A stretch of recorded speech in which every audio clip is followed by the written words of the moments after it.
Hello, everyone, and welcome to today's live broadcast, integrating the digital universe of data with consumer-driven mobile apps and large-scale panomics data to better understand, treat, and prevent disease. I am Sue Pham of LabRoots, and I'll be your moderator for today's event. Today's educational web seminar is presented by LabRoots, the leading scientific social networking site and provider of virtual events and webinars advancing scientific collaborations and learning. Before we start, there are a few instructions. We want to hear from you during this interactive broadcast, so please ask questions or leave us a comment. Answers are welcome too. You can do this by hitting the green Q&A button at the lower left of the presentation window and typing in your question and comments.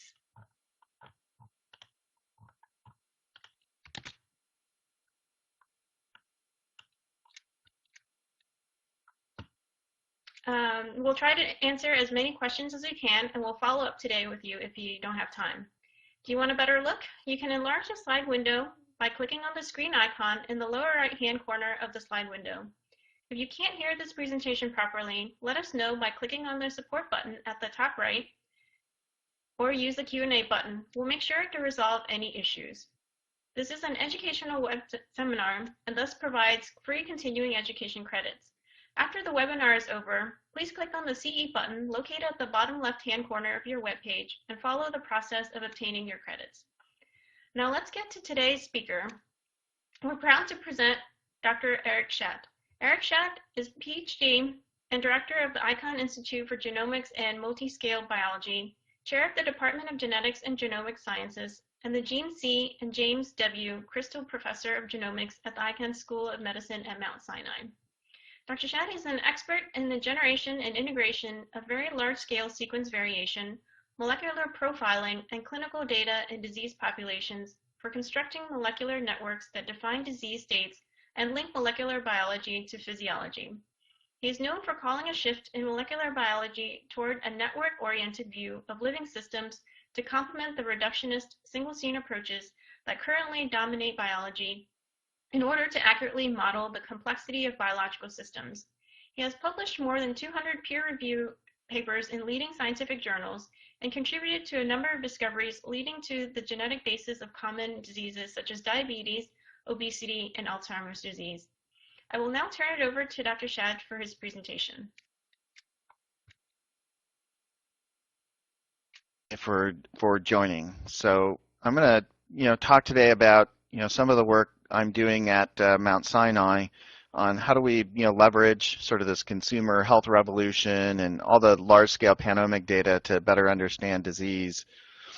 And one of the things that I had noted early on in coming to a big medical system like Mount Sinai was how so finely tuned the system was, to this old model of really wanting people to come in to the hospital sick if they can pay, and if you're able to pay, the system just runs a bunch of tests on you, and that's how they generate their revenue and stay in business. And kind of overnight, when I joined Sinai, the Affordable Care Act was taking place, and it was just put into law and really created this completely new model overnight for how medicine needed to be practiced. So away from this fee-for-service sick care delivery to now more of this health maintenance. How do we prevent you from ever coming into the hospital?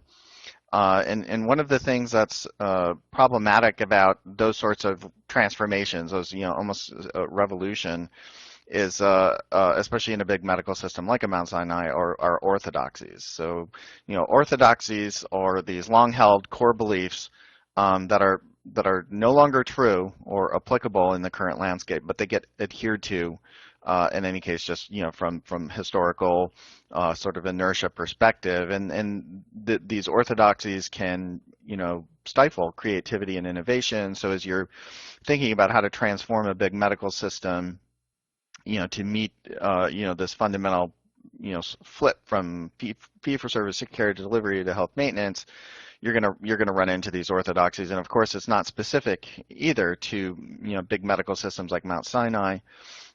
You have one of my favorites, throughout human history is Mr. Warner in 1927 talking about, who's ever going to want to hear somebody talk during a movie. So that's kind of the mindset that experts get into, very narrow mindset where they're no longer thinking outside of the box, no longer being as creative.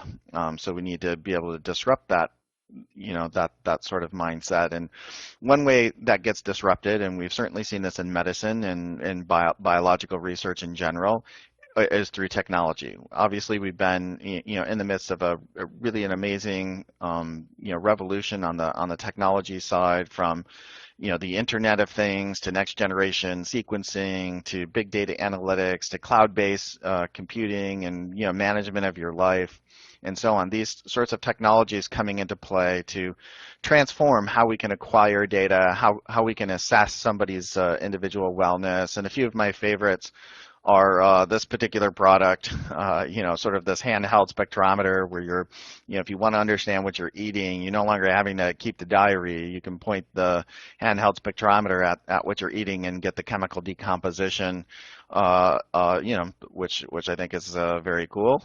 And we have companies like Theranos, so the ability now, moving towards this ability to enable individuals to walk into, their neighborhood pharmacy and get any number of tests that normally would have been, restricted or constrained to getting within the hospital system. And so we know that Theranos and others are having some regulatory hurdles to get over, to make this all so. But this sort of day coming where again, it's no longer care needing to be given within the medical system. It can happen outside, closer to your home. We have companies like Sanguine Bio. Again, this is one of my favorites, sort of when you think about the Uberization of medicine. Sanguine is out there, delivering care or services directly into the home. So you're no longer having to go into your medical system to participate, say, in a clinical trial. So clinical trials are sort of their bread and butter today. They'll bring the clinical trials into your home. So from the standpoint of, getting better patient engagement, better retention, broader breadth of patients that can be tested, this is sort of a cool, again, transformation that we're seeing occurring in real time. And then, one of my favorites is this company, Transcriptic, run by a young guy out of Stanford, robotics guy, where the aim is to, basically automate all of these sophisticated biological workflows that, if you want to enable somebody to be sitting on the beach in Hawaii, thinking of an experiment they need to do, you can literally go to the web page, select what kind of protocol you want to run, select what kind of samples you want to have run, like whether it's a targeted sequencing assay or some series of cell-based assays where you want to assess phenotypes. You can actually do this, now over the web, through their web page. That experiment gets executed on their series of robots in their big warehouse. Very cool. Just to, when you start thinking about how do we standardize science, how do we standardize these workflows and monitor them at a much more granular level than we do today. This is, a company that's going to, help take us there. So all of this kind of technology coming to play in impacting the ability for us to understand ourselves and to understand biology and disease better. It really creates these three interwoven elements that I think define digital health. There's sort of this mobile health element where it's all about the analytics to leverage data from mobile or network devices. There's the sort of the quantified self idea where you can leverage all of these technologies, again, to score lots of high dimensional data on yourself, and again, do that longitudinally. And then, of course, all important health IT, which is how do we manage all of that information between consumers and providers and governments and payers to basically have the biggest impact we can. So in my opinion, the future role of a hospital like a Mount Sinai is how do we push that care out of the hospital and closer to the home, right? So again, we're moving into this health maintenance, only getting reimbursed when you have a benefit sort of, type of medicine. And so we want people to stay well, right? We don't want them coming in sick.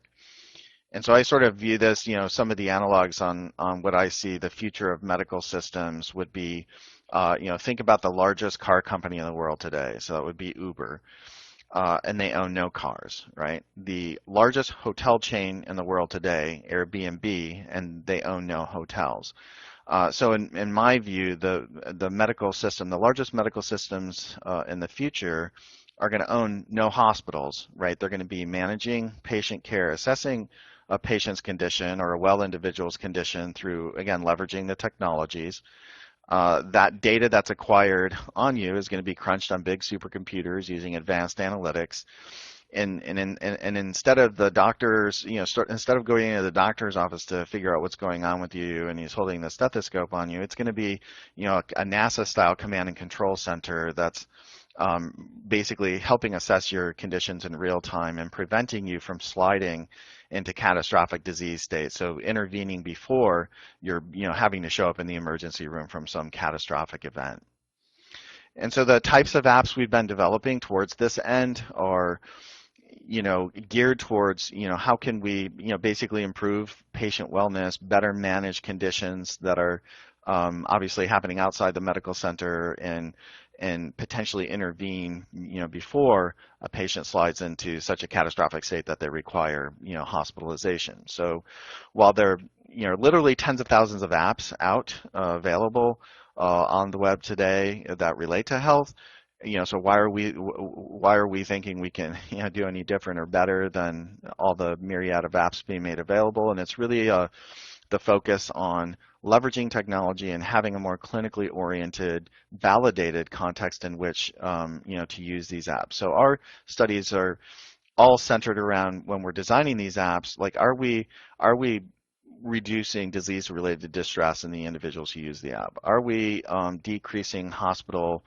healthcare utilization? So, right, they stay more well, they're not having to go into the hospital as often. Do we get better symptom control, better medication compliance, and so on? So all of these different variables, we actually are carrying out clinical tests or, in a sense, clinical trials to help assess the utility of the kind of apps we develop.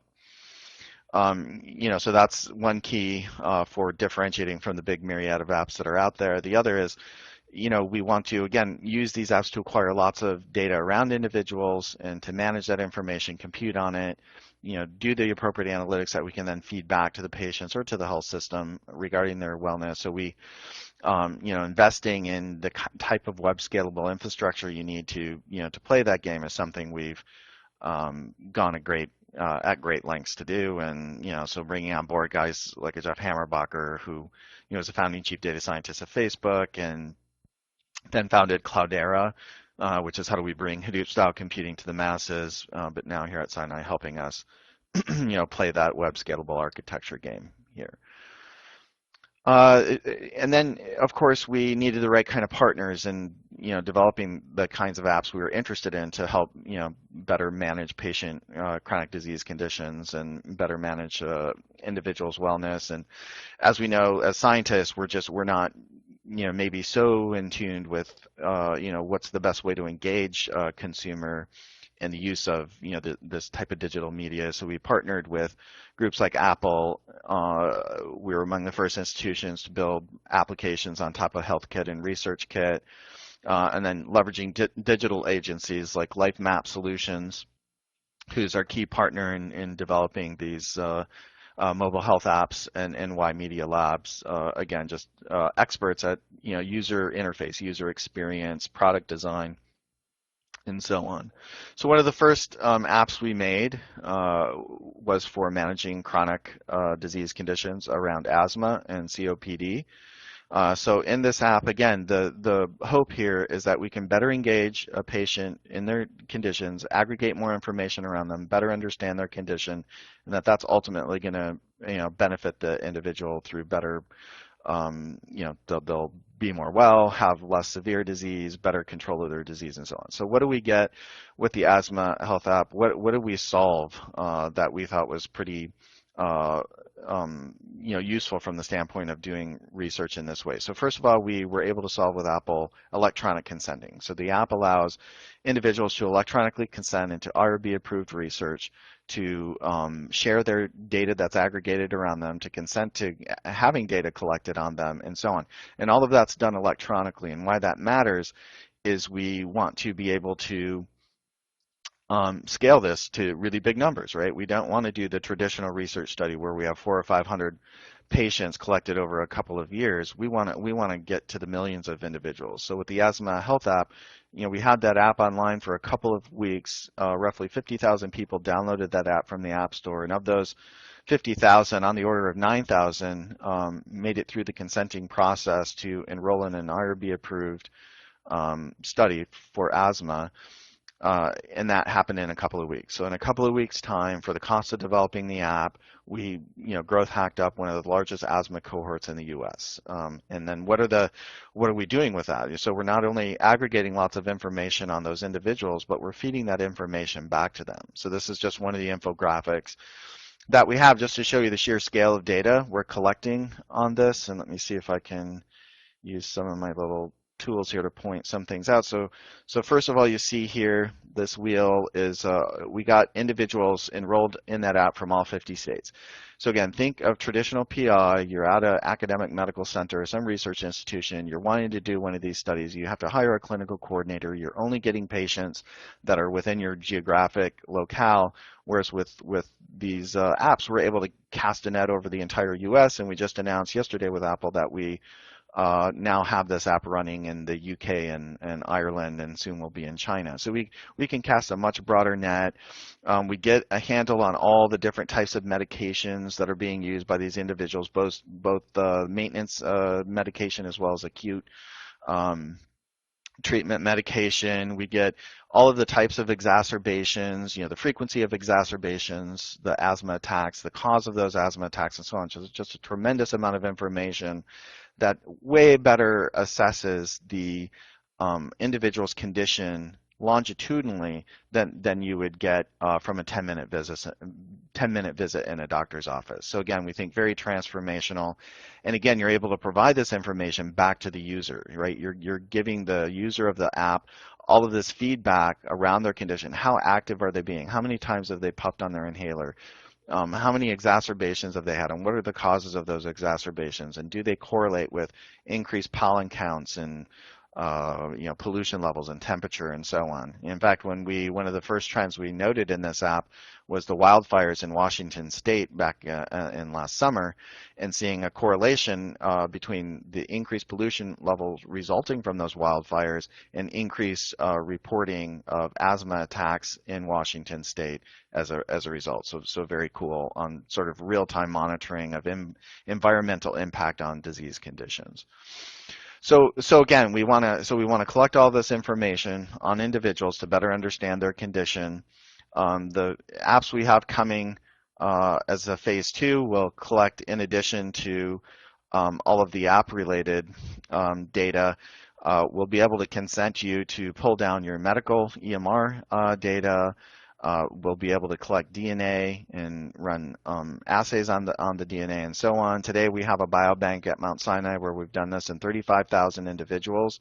And again, once you start getting this kind of density of information on individuals, there's a lot you can do. So what are the kinds of things we've done in sort of growth hacking up large patient populations where we have very deep phenotyping and molecular information generated on them?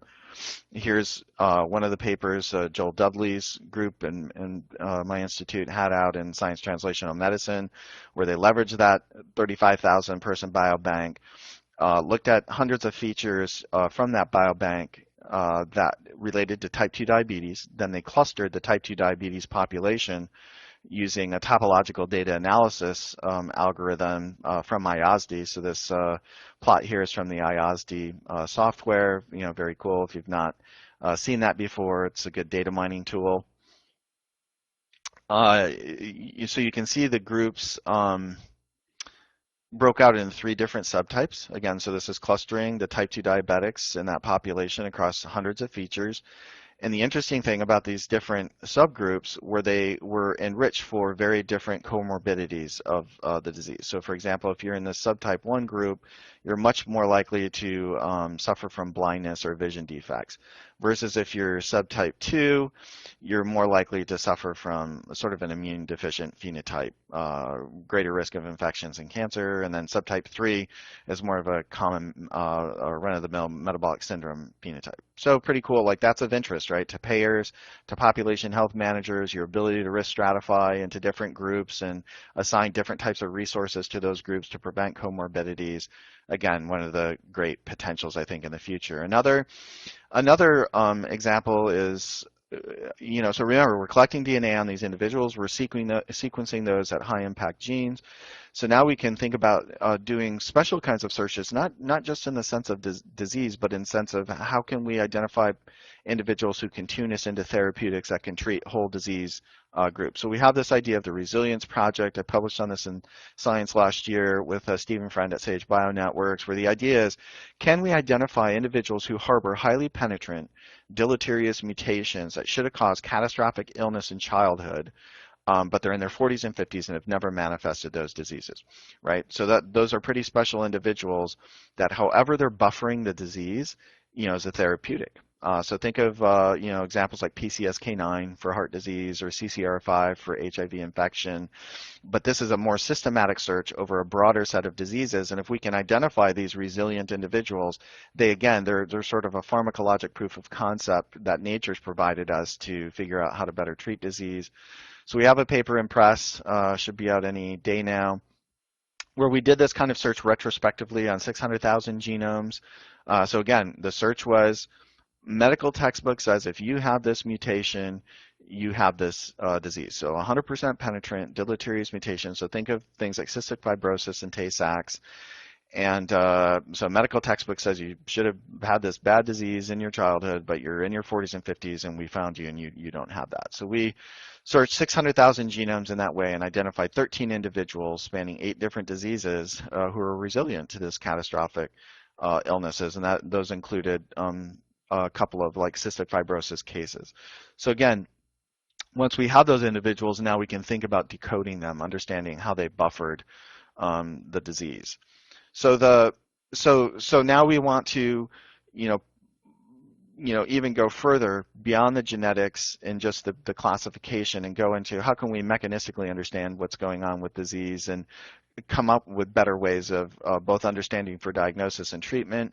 But the way we engage this information has a big impact on how we, how we might solve a problem. And one of the studies I saw that was very influential to me in showing how we're presented with information, matters from the standpoint of solving problems.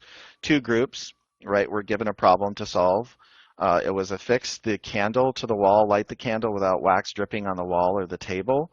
The 2 groups were given the exact same instructions and presented with the data in exactly the same way, with the exception of group 2, they were given the text outside of the box versus group 1, was given the text inside of the box. So that was the only difference. And on average, group 2 solved the problem twice as fast as group 1. So really subtle difference in how information is presented can lead to very big differences in how you solve a problem or how efficiently you solve the problem. So again, it comes down to, right, the more expert we are, it's almost like the deeper the grooves are in our brain, it's the more narrowly we think, the less creative, the less innovative we can be. So it's very paradoxical. And of course, we see this throughout many industries, not just biological research and medicine. And one of my favorites has always been the BMW. I'm kind of a speed freak and, drive an S1000 RR Superbike from BMW and an M5. And BMW wanted to set engineers with their customers to figure out how they could make their products better. And so they, does the customer want better acceleration or cornering or braking? So the engineers sat with, the customers and drove around, and they were shocked to learn that nearly universally the feedback was that what the customer wanted had nothing to do with performance. It had to do with not causing damage to the car pulling into and out of a parking space. Like pretty unexpected. The engineers certainly didn't expect a non-performance feature to be the #1 feature the customer wanted, but that's how they innovated the park assist feature. So BMW was the first to do that, and again, they did it through this objective acquisition of data. On the biological side, in particular in the field I'm in genomics and genetics, the problem is we focus on one single dimension and try to derive lots of meaning from that, in this case genetics. The problem is genetics is necessary but not sufficient. So we of course know it's necessary, right?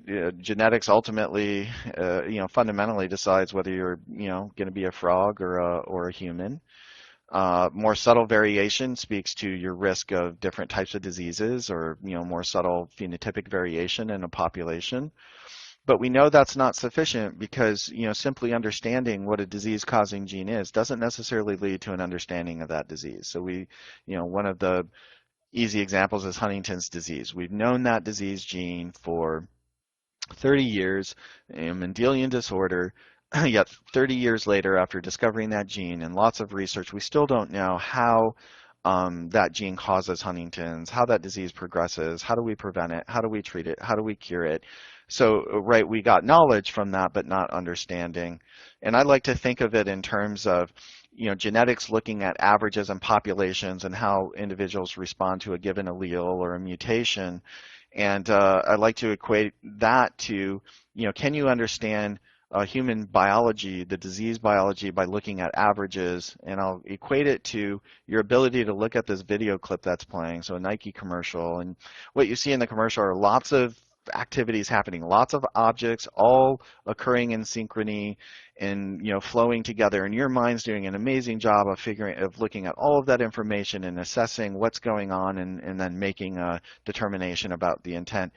Well, you can no better understand the complexity of that clip, you can no better understand the complexity of biology by looking at averages in the genetics than you can understanding this clip by looking at the average of all of the frames in that clip, averaging all of the pixels that occur through each frame in the clip, and looking at the average. That's what's depicted here. So what's depicted here is the average of all of the frames that I just showed you in that video clip. And of course, you can't gain any understanding of that clip from the average. Of course, biologists are very clever, and they don't stick to just looking at the genetics of the averages. They can do specific interventions, specific perturbations. And so we see this here with looking at, for example, how does rosiglitazone increase insulin secretion from islets? And so what the biologist did was say, okay, well, PPAR gamma is the target of rosiglitazone, and through experimentation, when we disturb PPAR gamma, it disrupts ABCA1, which disrupts cholesterol regulation, which goes on to insulin secretion. So through that sort of linear reductionist reasoning, you can get some understanding that's useful. But just back to the video clip analogy, it doesn't give you complete understanding. It gives you just a slice. And so what you're looking at in this plot here is a single one-dimensional line through the video frames, and I'm just plotting the pixel intensities for that one dimension of pixels, or that one line of pixels. And again, it gives you a lot more information than the average, but you still can't understand that video clip by doing that. So what we've been advocating for now for maybe 15 years is integrating data more holistically to build these predictive models that can guide us in how we think about disease. So here you're seeing lots of different types of data, whether it's molecular or clinical or consumer acquired data, being brought together in highly nonlinear ways to form these networks. And of course, the networks don't act in isolation, they act in concert in a network of networks. And so understanding how a system's put together in this way is what's going to help us achieve understanding. So we can start looking at things not a single gene at a time, but a network of interaction of variables at a time. And so we can be in a single cell or tissue type where we see changes in one part of the system, how they propagate through to another part of the system. So say this is again in a single cell or tissue type, but we know we're more complicated than a single cell or tissue type, so we want to model things at a more holistic level. So we're looking actually at all the different organ systems and understanding the information flow throughout. So once we're able to do this, we can place things, sorry about that. We can place things in the context, a more holistic context. So we can build these network models depicted here and understand the action of a given gene in this richer context. So we're no longer looking at a simple linearly ordered pathway. We're looking at the fuller context in which that gene operates. And just to give you an example of back to the video analogy is here. It gives you not a perfect representation of what's happening in the video, but it gives you more information. You can start recognizing patterns, and would claim that's more useful. And so again, we've used these types of network modeling to uncover brand new biology about disease, but again in a more holistic way. So here's a gene PPM1L that we had published on a few years ago that sits next to PPAR gamma. It's in the same, it gets affected by PPAR gamma, and changes in it affect PPAR gamma. And our model predicted that if you're down, so red is down, green is up in this particular slide. If you knock down PPM1L, it's going to increase insulin levels, it's going to decrease glucose levels, but it's also going to increase fat mass levels, and it's also going to affect genes that are involved in hypertension or cardiovascular disease, so it may increase your cardiovascular risk. We, of course, went on and prospectively validated those predictions, and all the predictions we made based on that model were true, so higher glucose levels knocking the gene down decreased glucose levels, but also increased fat mass and also increased blood pressure, so increased cardiovascular risk. So published that in Nature, and just showing you that these models can be very predictive. And in fact, what I like most about this story was the PPM1L sits next to PPAR gamma. Again, they're in the same signaling pathway or network. And but 2 years, we published that paper in Nature 2 years before Avandia, the clinical reports came out in publication that Avandia increases your cardiovascular risk. So again, this is just something that we were able to show in silico that this sort of problem would exist. We didn't have to wait to see it in a big market-based trial where people were coming in with heart attacks from taking the drug. So again, we think this systems-based approach is really the way to go to build these more holistic models of disease and how best to diagnose and treat disease. For those of you who think this is a bit pie in the sky, that biology isn't ready for this, I'll just point you to a paper Jonathan Carr and my group published in Cell a couple of years ago, where he provided one of the first ever fully computational models of a living system, where he modeled in silico every aspect of the system. So it was a primitive bacteria, so it only had like 600 genes, so it wasn't a human cell, but it shows that we're going along the way of being able to model every aspect of what's going on in a cell, from the replication of the DNA, to the transcription, to the metabolic flux going through the system, to the translation.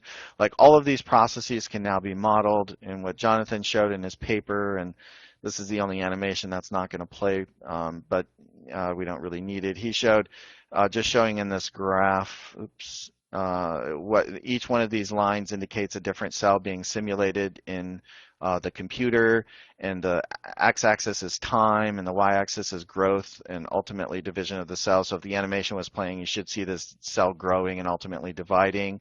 But what he did is have all the different sets of pathways and networks at play, from the metabolics to the replication to the translation, all being modeled simultaneously and driving the phenotypes you should be seeing in the animation. And from that, they were able to simulate different perturbations to the genes and came up with completely novel insights on cell division and growth that they then went on to experimentally validate. But that's the sort of thing that is coming for biology, and understanding of systems and disease will be this level of almost an engineering type approach to understanding these systems. So since I'm running a little short on time, I'll say, we have done this at broader scale now to understand human diseases. One of our innovations was on leveraging DNA variation as a systematic perturbation source to infer causal relationships, to build those kind of models, those highly predictive models for disease.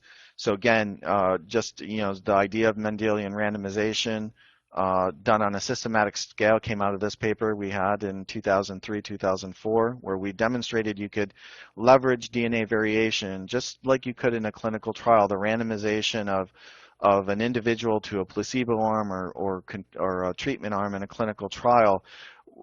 Biology plays the same kind of game in the meiotic divisions, the random assortment of chromosomes. So what you inherit from your mom and dad are, sort of randomly chosen from the random assortment of the chromosomes. So it's a randomization mechanism that allows us to do the causal inference, and from that, we can play that very systematically over the space of all variables, where we look for the genetics that's affecting those variables. We apply some mathematics, and then we can infer causal relationships among the whole space of variables, and that ultimately gets us to these network models.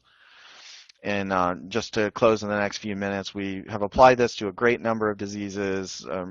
Actually, the host had indicated 200 papers. I think I'm up to around 300 papers published now, where again, many, Alzheimer's, obesity, diabetes, COPD, asthma, IBD, all of these involving, models like I just showed to help understand disease. And I'll just end with this example of IBD, where we took all of the genetic information that was known at the time, 163 genetic loci, to try to understand how those 163 loci were causing a disease like inflammatory bowel disease.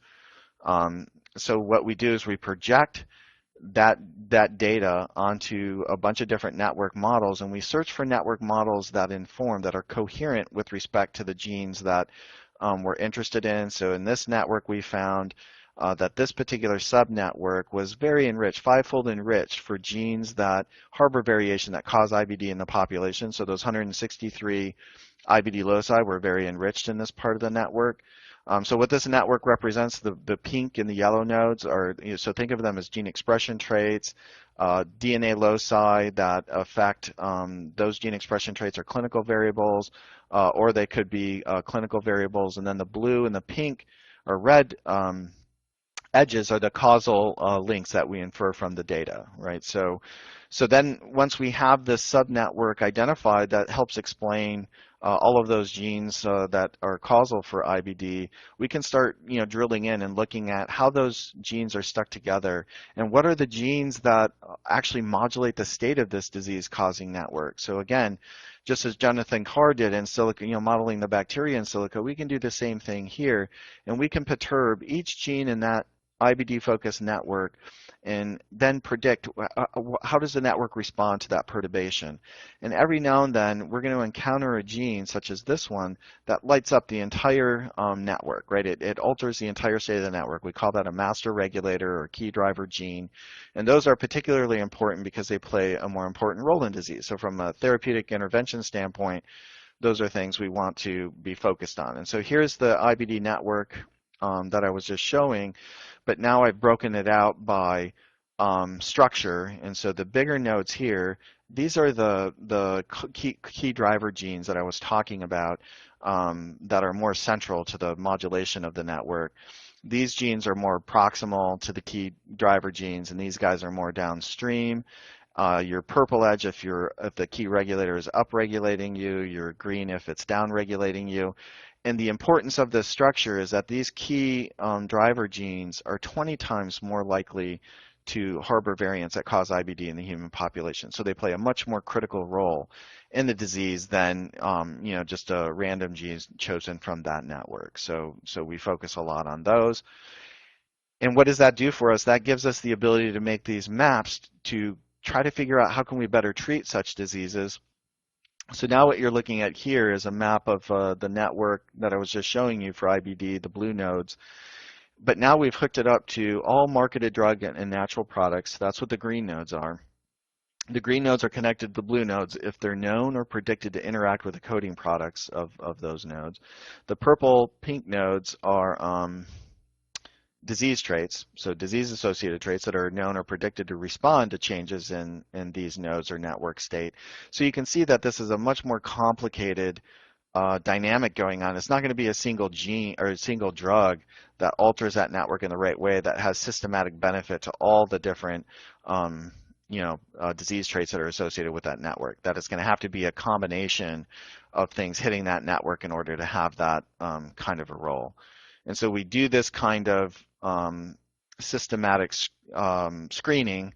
I don't have the IBD one here. This is for psychiatric disorders, what we're doing. But the idea is the same, is that we can now screen cell systems, organoid systems in a high throughput screening context where we're giving different types of drugs or combinations of drugs to each of the wells, and we're looking at transcription as a readout and mapping that transcriptional readout to the networks I just showed to empirically identify what are the combinations of drugs that impact the networks in the right way to have benefit on the disease. So that sort of empirical phenotypic-based screening for the drug discovery is what we employ today. And then I'll just end with, the future we envision for all of this, again, are these networks informing individual patients, right? So here you're seeing the patients buzzing around, and based on their genetic information, their environmental information, we're interpreting them in the context of these networks and identifying which subsystems are disrupted in them or well maintained to either predispose to disease or protect them from disease.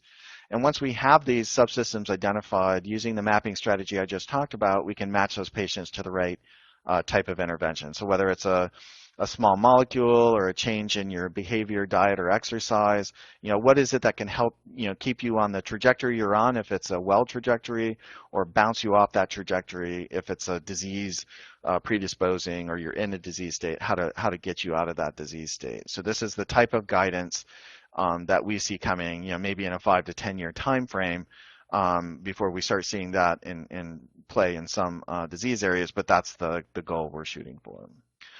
So with that, I'll thank you for your attention on this talk, and just recognize several of the groups at Mount Sinai who are involved with this work. It's becoming a big group, and then of course we have a variety of academic collaborators and industry collaborators that help, of course, with all the work we're doing. So I guess I'll stop there, and hopefully there's some questions. Thank you.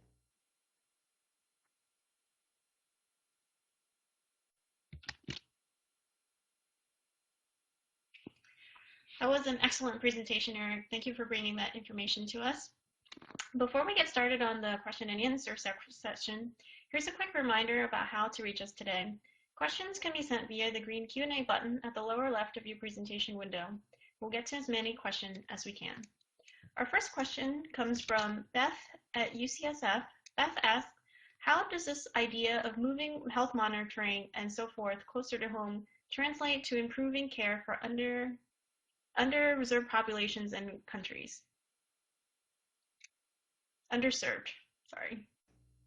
Yeah, I got the question. That's an excellent question. And I think, we sit in Mount Sinai. We sit at the border of the Upper East Side in Harlem. So we're right adjacent to both one of the richest zip codes in the U.S., as well as one of the poorest zip codes in the U.S.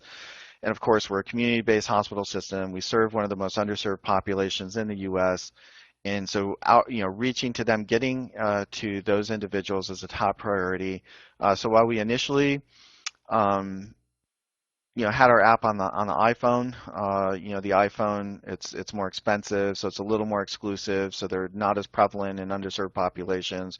So porting all of that over to the Android systems is a big goal, right? We're working with different groups on porting ResearchKit, right? Apple amazingly made that open source, so that's being ported to Android. Our apps are being ported to Android, and will engage the underserved populations in that way. And we think this will be a big benefit to them, because it will, again, enable them to have access to maybe higher end abilities to aggregate information and interpret it than they might be able to get because they're either underinsured or they don't have access to the medical system, but we can potentially provide better assessments on what's happening with them outside of that system. And one of the examples I'll give where that's already played out is in some of the outreach around asthma. It turned out that individuals coming into the ER because of exacerbation for asthma, a lot of them in the underserved communities were actually coming in not because they were having an exacerbation, but because they ran out of their maintenance inhaler juice and simply didn't have the money to get a replacement inhaler, so they come into the ER and get one for free.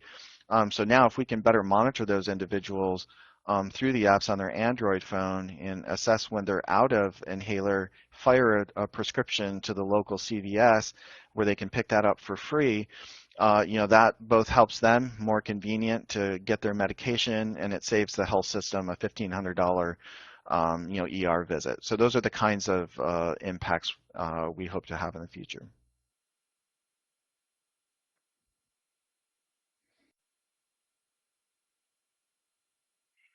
Great. Our next question comes from Bill at the Southern Genomics Research Center, who asks, what will be the future impact for the AI integration into the medical society? Yeah, I was just watching the dynamics from the Boston Scientific, or the dynamics, the one that Google bought with the robots, and seeing all the robots going to take over and maybe all be treating us as well.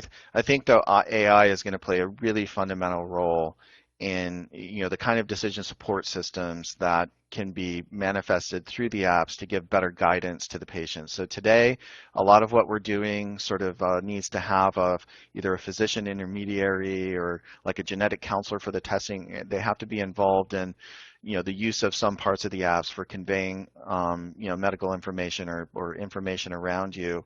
And what we ultimately want to gravitate towards, for example, is a patient consumer-facing decision support system that can take all of the data that's being aggregated, the models that are being run, and provide meaningful guidance back to the patient given whatever their condition is. So we definitely see AI making its way into apps and that kind of way, and will really be central to increasing the utility of those apps from the standpoint of making more meaningful clinical interpretations of the data and giving guidance to the patient. Like that's going to be very difficult to do without having a strong AI platform in the mix.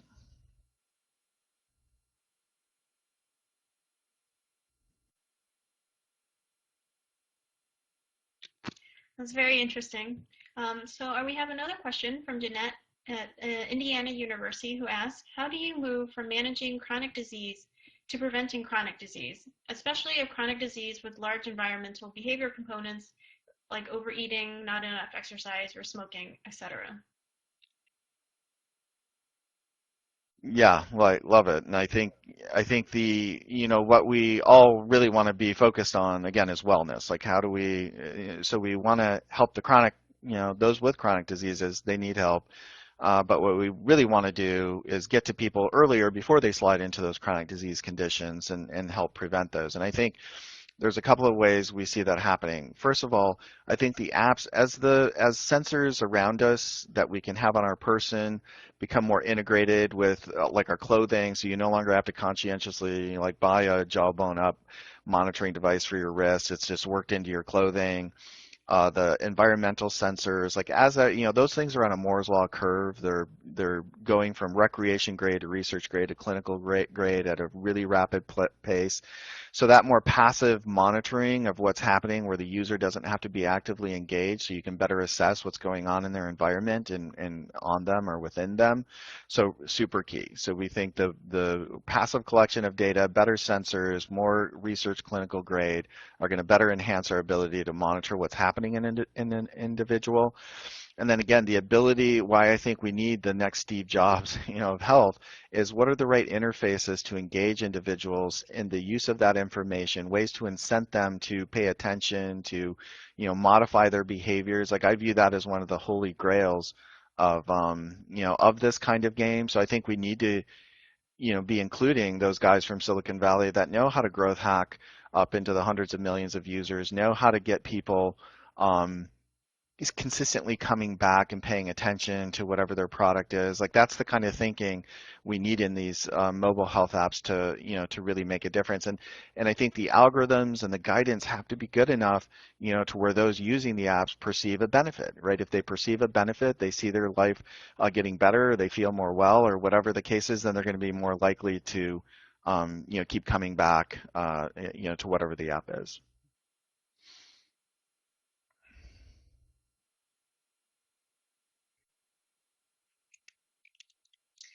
Yeah, those are great points. You have another question from Thomas at Planet Connect who asks, how does the IBD work relate to the GI microbiome? Have microbe genomes been associated? That I should have brought up in my little network on IBD, because the network I highlighted for you, I didn't go into much depth on the biology, but it's all centered around inflammation, immune response, sort of characteristics, so involving things like macrophage cells and defense response, host defense response, and so on.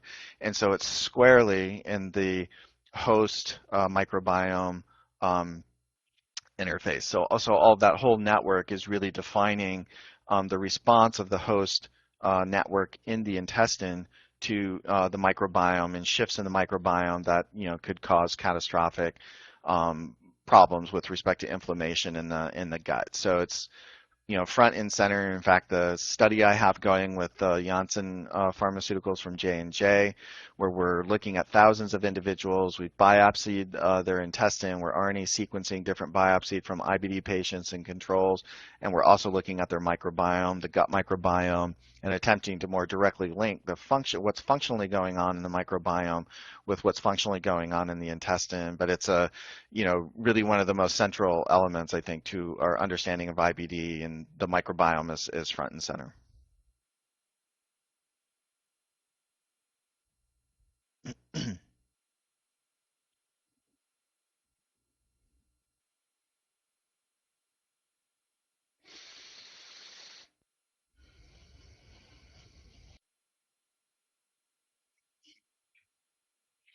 Okay, we have a clarification from Thomas who says, thank you.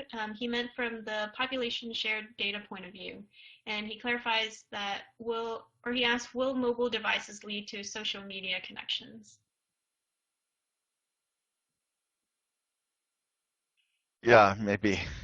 Might have to handle that one in an email. I don't know that I still fully get what you might be asking, but certainly from the like seeing companies like I'm totally blanking because I'm thinking a whole biome, which most of you may not have heard of yet, but these companies that are doing more direct to consumer type testing of microbiome and the type of role. So think of the app that's collecting lots of information on you, the sensors around you, and so on. It'd be awesome if one day one of those sensors is looking at monitoring what's coming out of the sewage line of your house, so all the microbiome elements that are either going through the toilet or down your shower drain. But there are direct-to-consumer things you can do today, like sending samples to Whole Biome or some of the other companies, Second Genome, that can perform these kinds of assays, and having that again get aggregated around you in addition to all the other information. Like we definitely see that that kind of thing coming. And in fact, what we're doing in the Janssen study has at-home sort of sampling of microbiome. And then from the social networking, absolutely. Like we think, again, these apps, your disease condition, patients like me have shown things like that. 23andMe have shown the type of connections that can be made based on, the kind of information being aggregated around you, around your health. So we see the social interaction component of that, getting back to one of the earlier questions, as being maybe one of the key incentive points for motivating you to change behavior or to understand how others like you were able to change their behavior or go on to some kind of intervention that improved their condition. And I'm happy, if I'm not totally getting at the question, happy to answer things via email.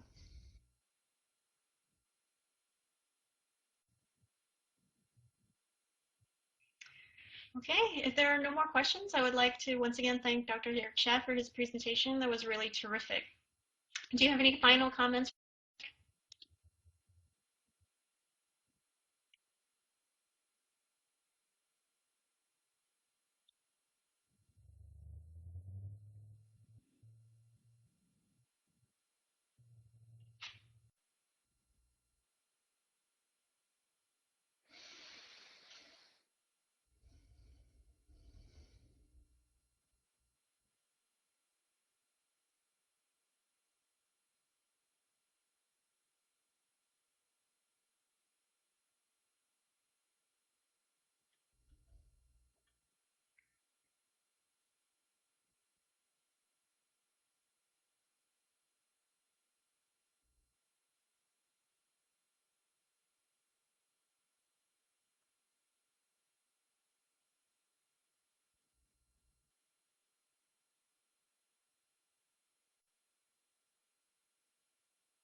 Okay, well, thank you again.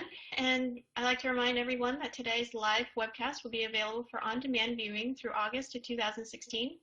You will receive an email from us alerting you when it's available on demand and posted on labroots.com. You're welcome to forward this announcement to any colleagues who weren't able to join in today. Thank you for logging in today and participating in today's live broadcast. See you next time. Bye-bye.